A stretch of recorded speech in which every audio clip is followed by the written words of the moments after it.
दोस्तों बीबी फातिमा कोई और नहीं बल्कि अल्लाह ताला के महबूब नबी हुजूर सल्लल्लाहु अलैहि वसल्लम की बेटी थी। इनकी माँ का नाम हजरत खदीजा था जो हुजूर सल्लल्लाहु अलैहि वसल्लम की पहली बीवी थी। बीवी फातिमा को जन्नत की औरतों का सरदार कहा जाता है और ये सबसे पहली औरत होंगी जो जन्नत में अपने कदम रखेंगी। दोस्तों बीबी फातिमा के पर्दे के किस्से आपको क्या ही बताऊं। गैर महराम यानी गैर मर्दों से इनके पर्दे का आलम ये था कि उन्हें किसी ने एक झलक देखा तक नहीं था। बीबी फातिमा का निकाह हुजूर सल्लल्लाहु अलैहि वसल्लम के चाचा जात बेटे हजरत अली रजी अल्लाह ताला अन्हु से हुआ था। दोस्तों हर दिन की तरह एक और दिन आया जिस दिन सुबह सुबह फजर के वक्त हजरत फातिमा रोते हुए चक्की पीसने की तैयारी में लग गए। एक तरफ कपड़े धोने को रख दिए और एक तरफ पानी खोलने को रख दिया। इतने में हजरत अली घर में आ पहुंचे। उन्होंने घर की अजीबोगरीब हालत देखी। उन्होंने देखा कि सुबह के वक्त फातिमा रो रही हैं, आंखों से आंसू जारी हैं और हजरत अली देखते हैं एक तरफ चक्की पीसने लगी हुई है, दूसरी तरफ पानी उबल रहा और कपड़े धोने रखे हुए हैं। इतना देखकर हजरत अली हैरानी में पड़ जाते हैं क्योंकि आज तक उन्होंने ऐसा नहीं देखा कि फातिमा रो रही हो और काम कर रही हो। हजरत अली घबरा कर अपनी बीवी फातिमा से पूछते हैं कि क्या मामला है कि तुम रो रही हो और सारी चीजें तैयार कर रही हो। इन सवालों पर हजरत फातिमा बिल्कुल खामोश रहती है, कोई भी जवाब नहीं देती। हजरत अली जैसे जैसे सवाल करते जाते वैसे वैसे बीवी फातिमा का रोना बढ़ता जाता। हजरत अली आखिर में मजबूर होकर उन्हें खुदा का वास्ता दे बैठते हैं और कहते हैं कि बताओ आखिर बात क्या है। इस पर हजरत फातिमा कहती हैं रात में मैंने एक ख्वाब देखा और उस ख्वाब में मैंने सरकारे दो आलम अपने बाबा हुजूर मोहम्मद सल्लल्लाहु अलैहि वसल्लम को देखा। मैंने देखा कि वो किसी चीज को तलाश कर रहे हैं। फातिमा ने कहा कि मैंने उनसे पूछा कि ए मेरे अब्बा जान आप कौन सी चीज तलाश कर रहे हैं, आप क्या ढूंढ रहे हैं। तो मेरे अब्बा जान ने कहा कि बेटी मैं तुझे ही तलाश कर रहा हूँ, मैं तुझे ही ढूंढ रहा हूँ। रिवायत में है कि हजरत फातिमा ये ख्वाब बताती हैं और उसके बाद बड़े ही तकलीफ से अपने शौहर अली से कहती हैं कि अली आज ये मेरा आखिरी दिन है। मेरे नबी मेरे वालिद ने मुझे बता दिया बस अब कुछ ही देर में मैं अपने रब को प्यारी होने वाली हूँ। ये सुनना ही था कि हजरत अली भी फूट फूट कर रोने लगे। हजरत अली फातिमा से रोते हुए पूछते हैं कि ए फातिमा अभी तेरे वालिद सरकारे दो आलम को दुनिया से पर्दा फरमाए 6 महीने भी नहीं गुजरे और अभी उनका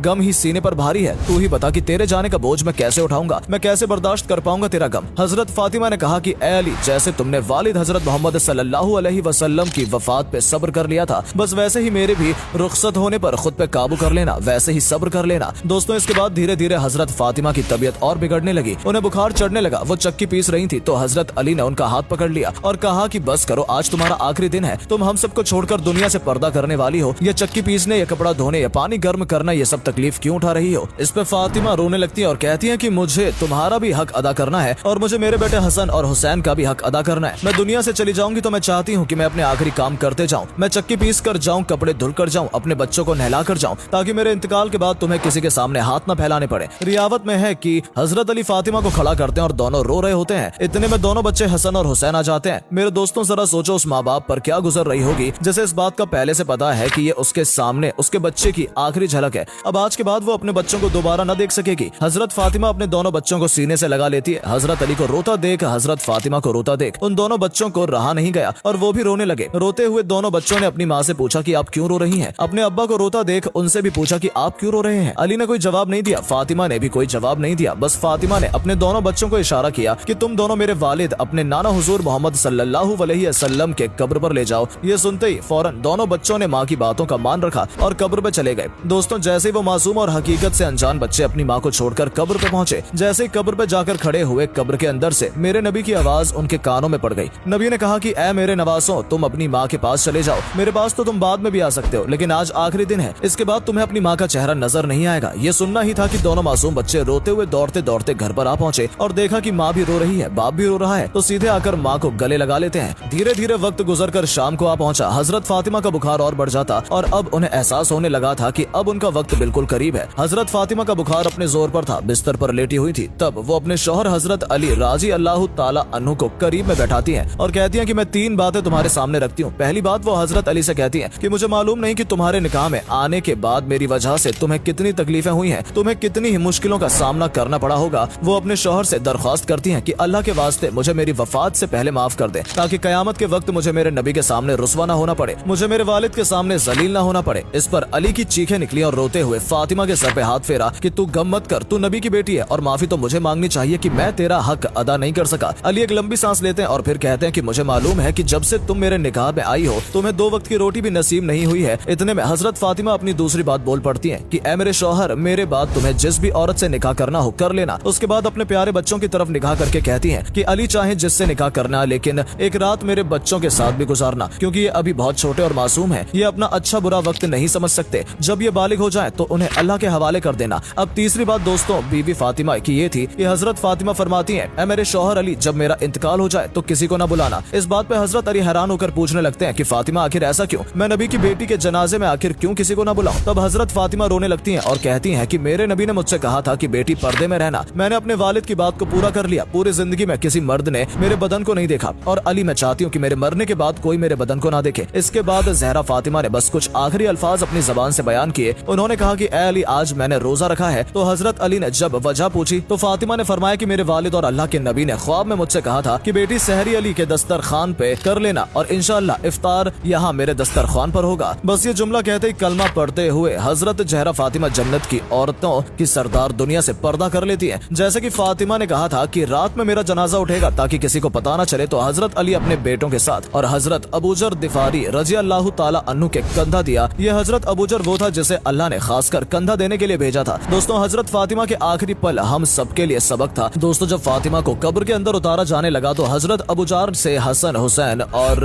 अली की तड़प देखी नहीं गई और वो कब्र से बोल बैठे कि ऐ कब्र, तुझे पता है तेरे अंदर कौन जा रहा है? रसूलुल्लाह की बेटी, अली की बीवी और हसनैन की माँ। तो दोस्तों, कब्र से जो आवाज आई वो आपके होश उड़ा देगी। दोस्तों, कब्र ने कहा कि ऐ अबूजर, मुझे रिश्ते खानदान मत बता, मुझे ये बता कि किसके पास कितना नेक अमल है और किसके पास कितने बुरे अमल हैं। दोस्तों, अल्लाह की कसम, ये जुमला फातिमा जहरा के लिए नहीं बल्कि हमें समझाने के लिए था ताकि हम अल्लाह की तरफ मुड़ जाएं और खौफ खाएं मौत से, नेक अमल की तरफ भागें। आज की लड़कियों से पर्दे का बोलो तो कहती हैं कि नियत अच्छी होनी चाहिए। जहाँ तक मुझे लगता है आज की किसी बहन, किसी औरत की नियत हजरत फातिमा जहरा से साफ नहीं होगी, पर पर्दे का हक उन्हें भी था। तो आपसे गुजारिश है, आप सब अल्लाह की इबादत में वक्त दें, बेशक दुनिया के लिए जिए पर इस्लाम को समझें, नमाज कायम करें ताकि आखिरत में आने वाले आवाज से महफूज रह सके।